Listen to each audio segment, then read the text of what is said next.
right, how did I get in this room? Another episode. We've stopped counting. I don't know how many episodes ago. Anyway, so another fascinating guest, and we were so lucky to have him. And again, Margot locked it down for us. Talk about our guest this week. All right, so this week we are so excited. The Jeff Russo, just a hugely famous composer for not only TV series, but films, as well as video games. And I know you're a gamer, so this is something I am a gamer, yeah. So this is very good. So, I mean, maybe he's not like a household name, you know, for folks that just don't really like look up on IMDb like, oh, who was the composer on that? Sure. But the list, people. The list. I actually took notes when we did that interview. The list. Here's the deal. Just a little sampling of the music that he has provided for your viewing pleasure. Okay, are you ready for this? A couple of little shows, maybe you haven't heard of them. Fargo, Ripley, The Umbrella Academy, Star Trek Discovery, a show that I went absolutely crazy for and binged the hell out of it on Apple for All Mankind, Snowfall, ridiculously insane. If you haven't watched it, watch it. And Lucifer, a Fox show that actually I covered the first 2 seasons of. What do you think about that? And that's just a sampling. People. That's just a sample. The other thing that's so cool about Jeff is he's got not only this composer side, but also the rock and roll side, which is the running theme in our show as of yet. And so, you know, also a founding member of Tonic. Yeah. And we were going to do the interview. I was in my garage looking for these. I have these bins of CDs because if you buy a car these days, there isn't even a CD player. Nobody has a CD player, and I was. And who keeps CDs in their garage because it's hot? Because they I'm melt old and they get scratched. And I'm digging through this. No, cassettes don't do well in the garage. I've found anyway. But I couldn't find the Tonic CD because I wanted to hold it up in the interview and see, dude, I supported you. Yeah. No, he was so pleased and just so cool. Again, consistently, they're always so humble. But Jeff was we want a part 2 for sure because he's nominated for so many awards right now for the Fargo series, and he's going to be walking the red carpet. Emmys are coming up, right? Yep, they are. I have no idea where we are. All right, guys, check this out. Another great interview on How Did I Get in This Room? I heard this one song called Mother, which is one of the early songs in that on that record. And I heard David Gilmour's guitar playing. I at that point said that's something that I want to do. And I was already a drummer in a band. I was in a cover band. We were playing lots of Cars covers and Phil Collins covers and pop rock songs from the 80s. And then all of a sudden I wanted to be a guitar player because I thought what David Gilmour was able to do with the guitar was something that I really wanted to do. And that sort of started my journey in wanting to make music just for life, like just wanting to be involved in making music. And really it sort of narrowed my field of focus. And for a 15-year-old, that's pretty significant, considering that most 15-year-olds that I know, and I'm talking about my own kids, really don't have any clue what they really want to do. But I knew pretty young, and a lot of that had to do with that record. So that was a pretty important record to me. So I almost didn't make it to the interview on time, Jeff, because I was in my garage, which is not air conditioned, because amongst the stacks of boxes, there are 2 enormous plastic bins filled with my old CDs. And I was digging furiously to find my Tonic CD, which I know is in there, but I cannot find because I wanted to hold it up and say, I bought this, brother. I was supporting you. I appreciate that. And it's the Low Stars, right? Low Stars, yeah. Low Stars. I should have said founding member of bands as well, but Wait a I felt minute. like that It's all your bio is way too long. it's all good. Like I've been, I started a band when I was in my early 20s with this guy, Emerson Hart, and he's a singer. I was a lead guitar player. We kind of wanted to be like those duos that you know of, Aerosmith and the Rolling Stones and then like that kind of thing. And then, we did that for a long time. And then we all sort of both at some point in the early 2000s wanted to sort of branch out and do something a little different. I think Emerson went and did a solo record, and I joined a different band, founded a different band called Low Stars. That we only made one record and we did a little bit of touring, and that was a lot of fun. But mainly, Tonic was like and continues to be, my child, one of my children. It's something that I created with Emerson when we were just lads, and it's still something that continues to this day. I don't have a lot of time lately to play with the band, which I do miss. I do miss a lot. They're playing a show tonight, as a matter of fact, somewhere in Connecticut, I think. But yeah, that was a big deal for my life, and then it sort of took a big switch turn in the late aughts, like 2008, 2009. I started really thinking about doing something different, which was, writing music for films and TV and video games and, instrumental music, which again, to me, sort of comes off of the heels of really being enamored of Pink Floyd and those records, which, despite having lyrics and being having great songs, they had this, vibe of instrumental interludes in between songs that I was always very much attached to. And I think that had a big influence on my desire to write and perform instrumental music as well. Well, I will tell you that when I was 11 years old, my mother gave me Dark Side of the Moon. And to this day, life-changing album. So I totally know where you're coming from with The Wall. And I will tell you this, as a Pink Floyd fan, and a lot of Pink Floyd fans that I know don't like this album, I really love the final cut. I mean, I love all their records. That record is less of a Pink Floyd record and more of a Roger Sure. Waters record. And the guys were really not even that much involved in the making of that record, and it No. was done as an afterthought.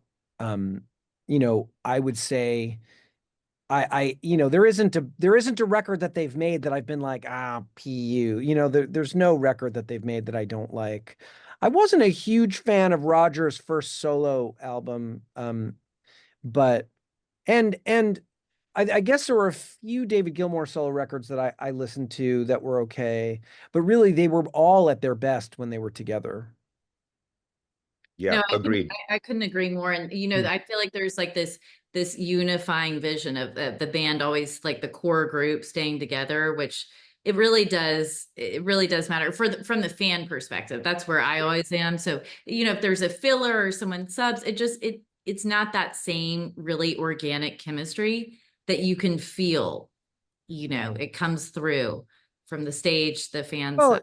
and it's a collaborative art form, right? So it changes when the collaboration changes, and what people don't realize, and I think even people in bands don't realize it. Like, Roger Waters would probably say, like, the band was 80% me, or, whatever he would say. And David Gilmour might say the same. And I think that the way it comes across to people who listen, and again, this goes for all collaborative art, um, is that it's all you're greater than the sum of the parts, right? So Pink Floyd was greater than each individual one, and they were greater than the sum of the four of them together, or yeah, four of them, and then sometimes there was a fifth. But generally, that's what I think people don't get. So when you see bands that make big changes, it's just not the same thing. and maybe it'd be great, maybe but maybe it won't. And it certainly won't be the same. And that's that I think goes for any collaborative art form. Well, I'm with you on that.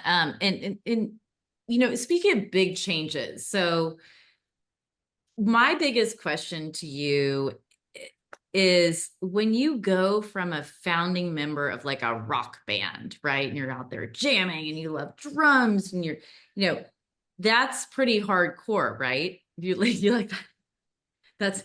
That's how I do drums. That's how you do it. How loser.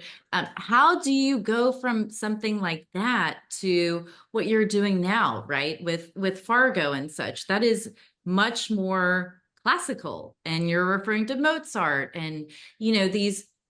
I know music is all like an expression of self and such, but some people tend to like acclimate or be drawn to a certain genre, and they don't really step outside. It's like, oh, I'm a rock fan, or I only listen to classical. For you, how did that happen?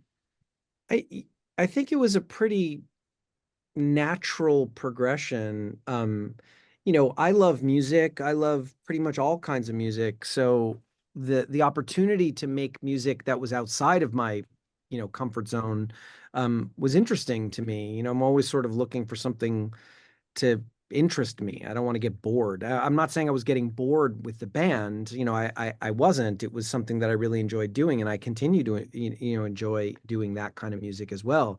But when I was asked to do Fargo, and the producers were like, "This is an orchestral type score," it was interesting to me to have to learn a different way of writing music. And as that happened, and I became involved with working with orchestras and having an orchestra perform music that I wrote, that was a sort of different. It sort of tickled a different fancy for me. And then I became really interested in what orchestras could do and how they might interpret music that I've written. And if I could sit there and strum a guitar and write a melody and write a harmony, why couldn't I extrapolate that onto violins and cellos and flutes and all kinds of orchestral instruments? So making that change was just something that was really interesting and fun, something new to conquer internally, something new that I could be like, oh, I could try to do that. And if I have any, if what I do, I hear back and I enjoy that, that's a success to me, right? Like if I write something that I think is meaningful, artistically meaningful, and or I enjoy, and having that was something that was really fun. So how did that happen? I don't know. It happened naturally. Like I went from being in a band to hanging out with my friends Wendy and Lisa in the studio while they were working on a television show at the time, because I didn't know what I wanted to do. I didn't want to make a solo record, and I didn't want to start another band. So I went and hung out with them, watched them work on the shows that they were working on. Eventually, they asked me if I was interested in trying to write some music with them or for them, and I said sure. I tried it, and it was something that fit. So that was sort of the quick transition from sitting with my guitar to sitting with a computer and a keyboard and writing writing something that was telling someone else's story. That's the thing that always interests me about writing music for a narrative media, is that I don't have to tell the story. It's not my story that I have to tell, it's someone else's, right? Somebody else has written this story that I get to support and manipulate the audience and underscore and support. And that also was very interesting to me. I'm going to cut to the chase. So there's always a question that we ask our guests, and that is your "how did I get in this room" moment. You've obviously, well, you're in this room by yourself for some time doing all of your work, but you've had quite this music career, right, Jeff, where you've met a ton of people, you've met producers, you're on stage. Was there ever a moment where you look around and you wonder, how did I get in this room? Every day. Every day. Every day I look around and, well, first I wonder when they're going to walk in the door and say, we know you don't know what the hell you're doing now, so stop. Yeah, I'm waiting for that day to happen.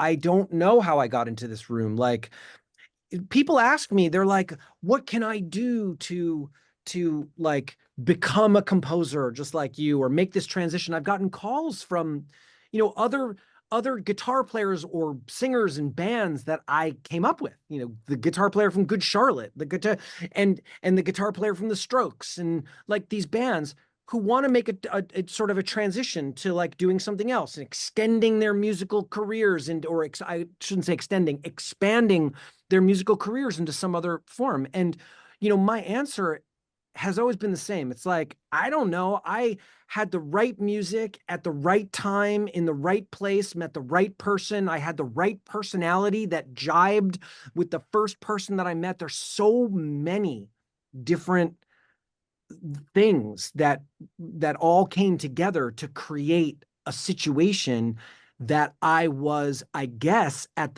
that moment prepared to take advantage of. And, there's that saying, it's like success is always the meeting point between opportunity and preparedness, right? So like, if you have an opportunity and you're prepared to take that opportunity, you have an opportunity for success.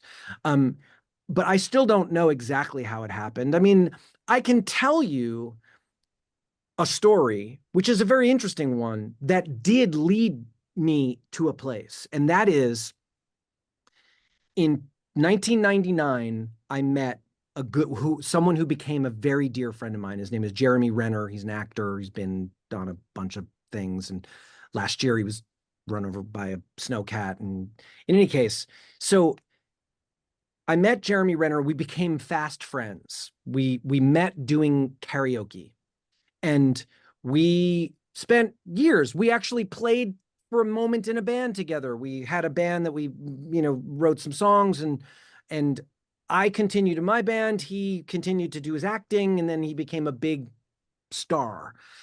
In 2008, I hadn't seen him in like a year and a half or 2 years. I walked into a restaurant in Los Angeles and saw him and was like, oh my God, Jeremy, what's up? Sat down. He's like, I said, what are you doing? He said, I'm about to go to New York to shoot a television series. And I said, oh, that's great. Do you know if they have a composer? And he said, I don't know. Let me ask the producer. So he asked the producer. They didn't have a composer. They told Jeremy to ask me to like put together a demo. I did.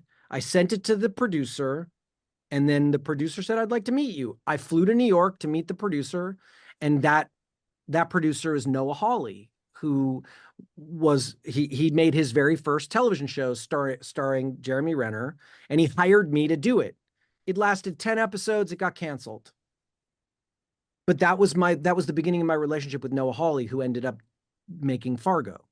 And when he made Fargo, things changed in my life. Things changed in his life. Things changed. Everything changed. We had this hugely successful television show, and that created opportunity. But so I would say that moment that I saw Jeremy is probably where I can distill it down to being in the right place at the right time, having the right music, having the right personality to jibe with the producer that I met. You know what I mean? Like, even the music that I showed the producers for that show never made it into the show. It was the thing that got me that. So all of those things together got me hired on that, and that put me on a path, and that path has led me to where I am now, I guess. So there is that's a long answer to the how did I get in this room. I mean, I think like that probably had something to do with how I got into this room. I still don't know why they keep me in this room. I'm still unsure why somebody hasn't thrown me out of the room yet. But I think it does come down to, again, being prepared for the opportunity to present itself. All right, takeaway from the interview. What'd you think? All right, so now we all know that Jeff Russo is not an actor. He is many things. He has had one little, film that he participated in, but he is just so many things. I'm blown away at his success. He is just so humble, and he's Emmy nominated right now for his score in Fargo. Which, have you watched Fargo? Yes. Everybody talks about it. So I did admit in the first that you time hadn't seen it when I was booking him. So I said I had not watched it. I thought it was the first 2 seasons and this last season that were the best. You know, and I think John Hamm is nominated for I believe he is nominated for this one, and it's, if you haven't seen it, go watch it. It's really good stuff. But I thought that interview was really good about giving us an insight into the first composer we've had on the show, and once again, Margot got out there, made it happen. Also, I should take a bow. Yeah, please take a bow. Made it happen. And that's the kind of stuff we try to do on the show, is like give you insight to people in the music industry, entertainment industry, that they're not the people you see on camera or the voices you hear on the hit singles, but that make it happen behind the scenes. And speaking of behind the scenes, the music producers that we've been so privileged to have met and be friends with and have interviewed, seeing their studio is always so intriguing to me, because where does the magic happen, right? It's typically in a very small room, and Jeff does refer your home to studio your where home you have studio, the tools of the trade. For me, my studio is just my cell phone, and it could be in my car or my home, whatever. But when Jeff came on our first call, he had and I made him FaceTime. I have to mention this. This was funny. Our first call before I booked him. Your first call, I had nothing to do with it. It was supposed to be a Zoom. He declined the Zoom and said, "Could this just be audio?" And I was like, "Yes, absolutely." And he said, "Here's my cell phone. Just, call." So then I FaceTimed, and he declined it. And I said, "I will only do a FaceTime." What's funny about that? That's what I do. He actually did accept, but then you see, he looked like he was a financial trader. Okay, he's got like 4 computers. There's a green and a red sign that's like the NASDAQ. So I was like, "Are you an actor? Are you a trader? Are you a composer?" And he said, and we know how that went. Yeah, we know how. All right. So, and I didn't get to ask this question, and I'm kicking myself, because the composer that in my mind always sticks out is, I'm a huge fan of The Simpsons, and at the end of The Simpsons, Danny Elfman's name always comes up, because he's been there since the get-go. And I wanted to ask a Danny Elfman question, because 1.5 million years ago, when it was the 80s, and he had a band called Oingo Boingo, which I loved. Wait, say that word. Say it again. Oingo Boingo. 3 times in a row. And yeah, and then what happens? Who appears? We don't know. Doesn't matter. All right, Margot. The future is wide open. Who's coming up on the show? Who do we have on the horizon? Okay, well, speaking of Jeff and his involvement with films and TV series and such, we are so excited to preview a dear friend of mine. We have all these great guests. The music industry is male dominated, as we all know, but now we are interviewing a film producer, a female film producer, who actually featured Lily Gladstone in her film Unknown Country. This is a dear friend of mine from Kincaid High School, so for the Houston Watchers. Shout out to the Kincaid. Shout out to the Purple and Gold, Catherine Harper. I just love her, and so we'll have her on next. Very excited about that. And we have a little country music coming up. Got a little country. George Dukas. We've got George Dukas coming up. And if you've ever been to a concert on this planet, Live Nation probably had something to do with it. And one of the head talent liaison for Live Nation and C3. coming on with all of her stories. All right, that's it. We're out of here. Peace. We love you guys. Bye-bye.